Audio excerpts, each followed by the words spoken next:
أهلا بيكم في حلقة جديدة من برنامجكم سايب أثر. في حاجات الناس بتعتبرها نهاية، بس اللي بيعرف إن بعض النهايات بتكون بداية حياة. في بنات بتدفع تمن قراراتهم طول العمر، مش لأنهم غلطوا، بس لأن المجتمع ما بيغفرش للست اللي اختارت تنقذ نفسها. النهاردة أنا هحكي لكم عن صاحبتي اللي اتطلقت، بس لسه إنسانة ولسه بتنور أي مكان تدخل فيه.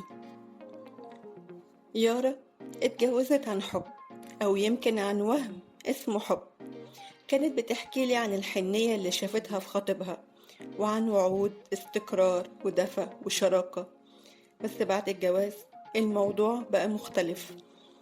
بدأت بشد في الكلام، بعدها صوت عالي، بعدها إهانة.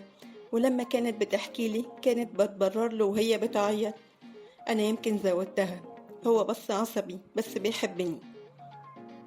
لحد ما في يوم جت قالت لي: أنا مش قادرة، أنا تعبانة وخايفة أكمل. كنت بقول جوايا يا رب تسيبه وتنقذ نفسها.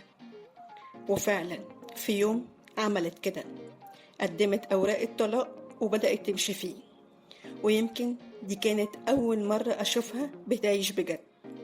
أيوة كانت مكسورة، بس الكسر ده جاب نور.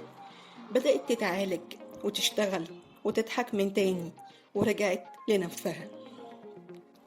أوقات اللي بنسميه بيت بيكون سجن مغلف بالستر، والست اللي بتقرر تخرج من السجن ده مش ضعيفة ولا فاشلة، دي شجاعة أكتر من ناس كتير ما تتخيل.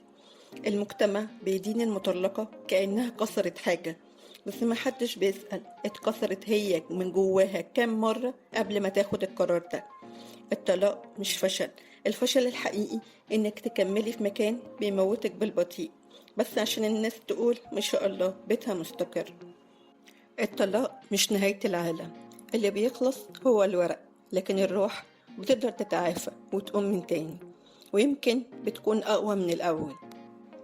سؤال حلقتنا النهاردة: لو عندك حد قريب منك خد قرار الطلاق، كان رد فعلك ايه؟ ساعدته ولا حكمت عليه؟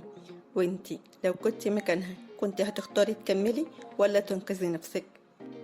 كنت معكم أنا بسمة في سايب أثر، البرنامج اللي بنحكي فيه الحكايات اللي بتسيب جوانا أثر.